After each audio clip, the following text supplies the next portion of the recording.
Então eu fiz o trabalho, fazendo uma tabela, né, mostrando o primeiro ano, segundo ano, até o 30º ano, o que aconteceu. E aquele trabalho mostrou uma coisa interessante. No 8º ano, você já não precisava tirar dinheiro do bolso para comprar. Os ganhos, eles eram suficientes para suportar as compras de 1.000 ações por mês. O que era um negócio que eu não sabia, fiquei sabendo porque eu fiz o trabalho.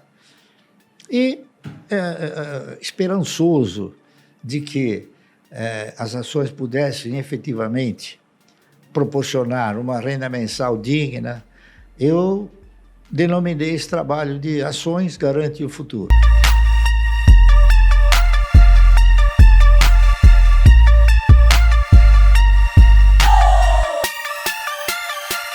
E quando você começou a comprar essas primeiras ações, o intuito já era formar uma carteira que um dia seria responsável pela sua aposentadoria, pela sua previdência ou não? Eu pensei no seguinte, em 1970, 71, foi uma época em que a economia passou a exercitar uma forma mais real, não é isso? E, nessa ocasião, a maioria dos fundos de previdência privada começaram a quebrar.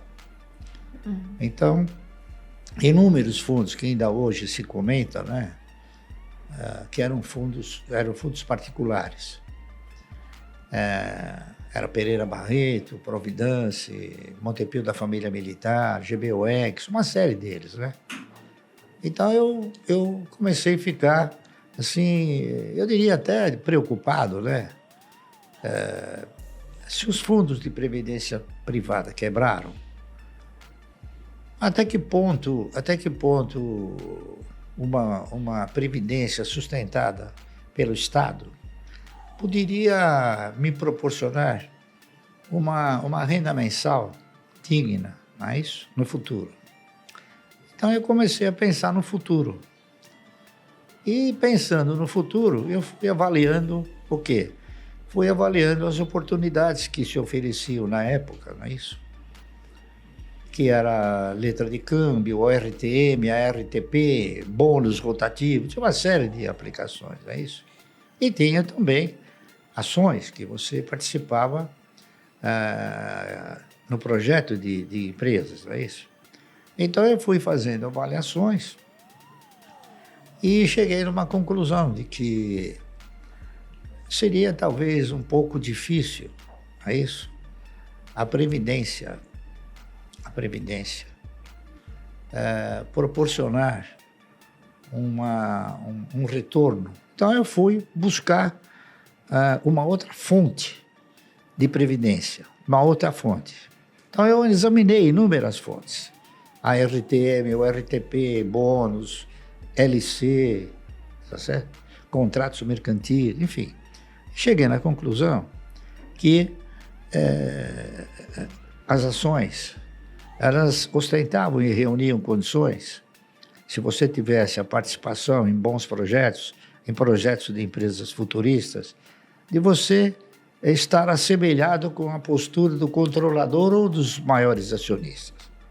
Então eu comecei a fazer o quê? Um estudo mais profundo de algumas ações de empresas que pudessem garantir ao longo de um período longo essa condição, a condição de te proporcionar uma renda mensal. Então eu comecei a analisar com bastante profundidade, não é isso? E acabei fazendo o trabalho daquela que eu interpretava ser a empresa que melhor poderia suprir um projeto de 30 anos. Por quê? Porque se você tinha que contribuir 30 anos para a Previdência, eu interpretei o seguinte: por que não comprar 1.000 ações por mês durante 30 anos? Não é isso? E foi o que eu fiz. Então eu fiz um trabalho, né? Que recaiu sobre ações de uma empresa chamada Anderson Clayton. A Anderson Clayton é uma empresa que eu acho que vocês não conhecem, não sei se vocês conhecem. Não conheço. Não conheço. Mas ela produzia tudo que era clay bom, tá certo?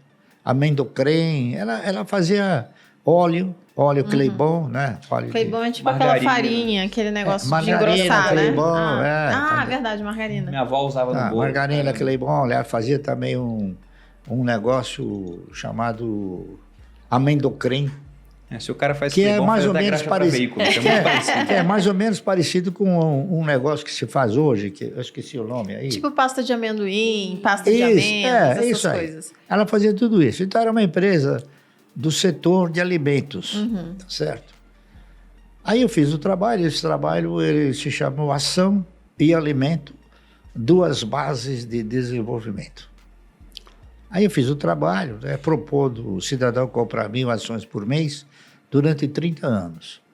E esse trabalho foi conduzido para a Anderson Clayton, que era aqui no Brasil. Aí o cidadão, o vice-presidente da empresa, mandou me chamar. Eu examinei esse trabalho, achei maravilhoso. Nunca vi uma coisa assim, né? Uma criatividade que nem essa. Fazer uma comparação de você, ao invés de ficar sob o manto estatal, ficar sob o manto da empresa, não é isso? Em termos de previdência. Mas ele falou, mas lamentavelmente, esse seu projeto não vai dar certo. Ih. Eu falei, olha, será que não vai dar certo? Mas por quê? Sabe por quê? Você sabe quem é o dono da Anderson Clayton? Não sei, porque a Anderson Clayton era uma empresa de capital estrangeiro.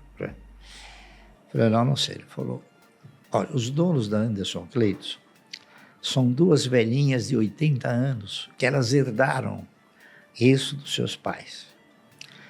Eu, sinceramente, vou dizer para você o seguinte, eu não sei quanto tempo elas vão resistir à pressão que elas vêm sofrendo para vender a Anderson Clayton.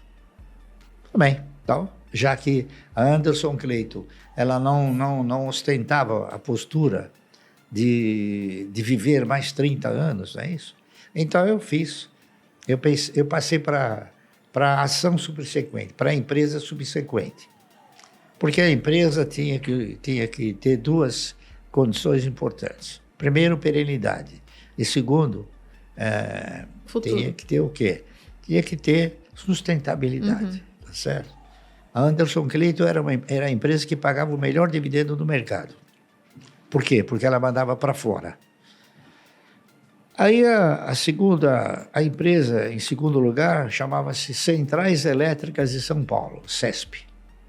Aí eu fiz o trabalho sobre a CESP. Só que eu não tinha a convicção de que as ações pudessem representar essa sustentabilidade. Eu tinha esperança, tá entendendo? Então, o que eu fiz? Eu realizei o trabalho propondo o cidadão comprar 1.000 ações por mês da CESP. A CESP, estatutariamente, ela pagava dividendo mínimo, prioritário e obrigatório, de 10% sobre 1. 10% sobre 1 é 10%. 10% sobre a metade é 20%. Então ela custava 45, 50 centavos. A Anderson Clayton também custava 45 centavos. E dava mais ou menos... E dava uma bonificação de 10% todo ano em novas ações. Então eu fiz o trabalho fazendo uma tabela, né, mostrando primeiro ano, segundo ano, até o 30º ano. O que aconteceu? E aquele trabalho mostrou uma coisa interessante. No 8º ano, você já não precisava tirar dinheiro do bolso para comprar. Os ganhos, Já eles se eram sustentava. suficientes para suportar as compras de 1.000 ações por mês. O que era um negócio que eu não sabia, fiquei sabendo porque eu fiz o trabalho. E esperançoso de que as ações pudessem efetivamente proporcionar uma renda mensal digna, eu denominei esse trabalho de Ações Garante o Futuro. Eu não tinha certeza, eu tinha esperança, não é isso? Uhum. E eu fiz o trabalho, aí o presidente da CESP mandou me chamar. O presidente da CESP, na era um cidadão chamado Lucas Nogueiras Garcês. Ele foi governador do estado. E o diretor financeiro era um cidadão chamado Moacir Teixeira.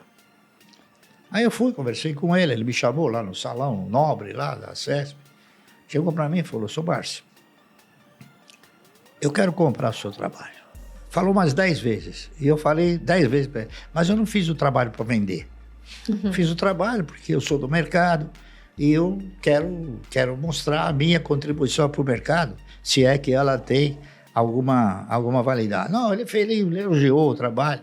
Até que no fim eu cheguei para ele e falei assim, me diga uma coisa, para que o senhor quer o trabalho? Ele falou, eu quero o trabalho porque eu vou editar esse trabalho. Eu peguei o trabalho e falei, não precisa me pagar nada. Ele ficou assim, ele falou, sabe de uma coisa? Eu vou mandar fazer esse trabalho e vou botar o seu nome, coisa que eu jamais faria. E ele fez. Mandou editar o trabalho com o meu nome. Ações Garante o Futuro. Então, agora eu tenho dito para ela o seguinte, esse título que eu coloquei era o título da esperança, tá certo? E hoje? O que eu diria hoje? Eu modificaria esse título? Claro. Eu acrescentaria um O. Então, ações garantem um ótimo futuro. Com certeza, né? Deu Essa certo aqui é a no verdade. final. Deu certo. E Então- agora está aprovado, né? Depois de Então, tanto é tempo. uma coisa que, seguindo os padrões de comportamento que eu segui, a disciplina que eu sempre procurei desenvolver e a paciência, é isso?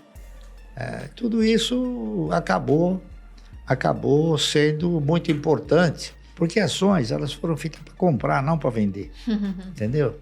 A maioria, a primeira pergunta que o cidadão faz quando ele quer entrar no mercado, ele fala, e a hora de vender? Fala, mas não é, ação não é para vender, é para comprar.